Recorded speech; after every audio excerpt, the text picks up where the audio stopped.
You brought up the children, this is off the subject, you brought up the children in Central America. Right.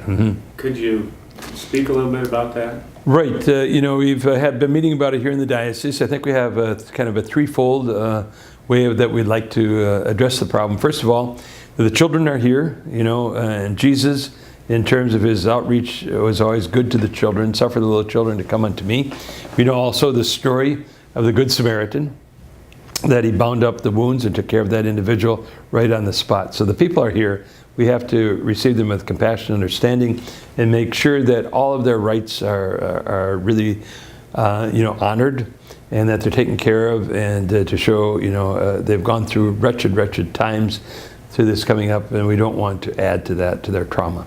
So take care of them here, and then make sure that their due process according to our law is fully implemented. There are processes that they're entitled to go through.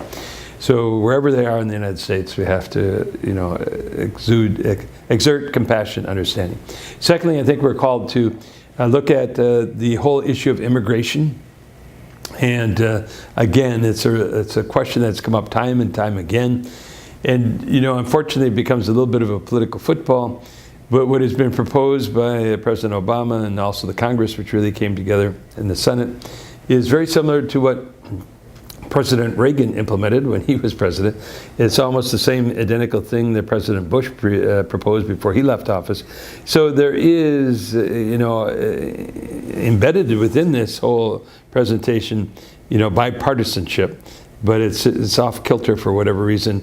And we should see that it's not Democrat or Republican. We're dealing with people here. How do we address the issue as it is before us to bring justice and to relieve the tension? There's enormous tension around the question.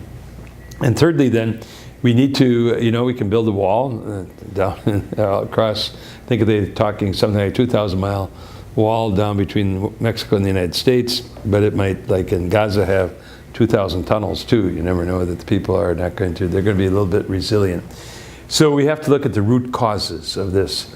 And the biggest root cause is the tremendous, insatiable appetite that Americans and Western Europeans have for drugs. This is the root of all of these problems. They grow the drugs and they have to find a way to get them up here. And because they're illegal, it creates activity outside the law, which often turns into violence and corruption. They buy off political leaders and all that sort of thing. So it's created a huge instability in Central America. And so the Cardinal Archbishop of Bogota, when we asked him, what can we do to help you? He says, get your people off drugs. That is one of the most significant things. The second thing is what they call the extractive or mining industry. The Canadian and U.S. companies are going into these different countries which have rich resources of gold, silver, bauxite, and iron ore, and they're establishing operations that are very detrimental to the environment. Secondly, they contaminate the water supply.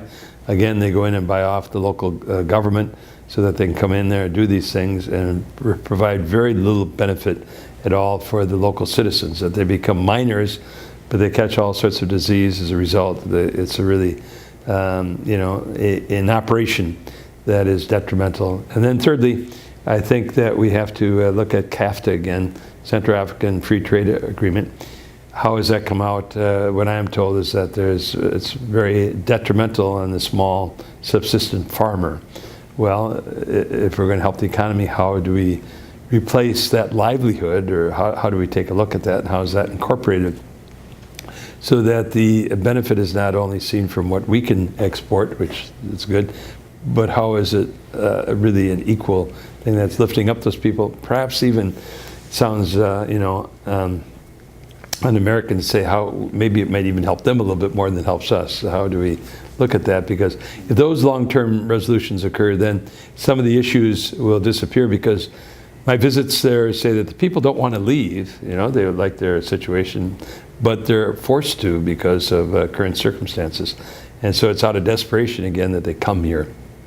So they want to stay at home. So I say long-term resolutions, maybe let's help them. Let's do what we can to stay there and perhaps reduce all of the concerns that we otherwise would have. Some of them which are induced by our policies or practices. So, we're not lily pure in all of this. And so just taking responsibility for some of these things. They're working together, again, as one human family. illegal immigrants or refugees? I think what they talk about in terms of the children, because they're leaving a situation, is they kind of fall under both categories. They do not have papers, but they're coming from a very oppressive situation. Yeah. So they might be able to be illegal refugees, maybe, you know. So it gets a little murky in there in terms of trying to get the actual designation.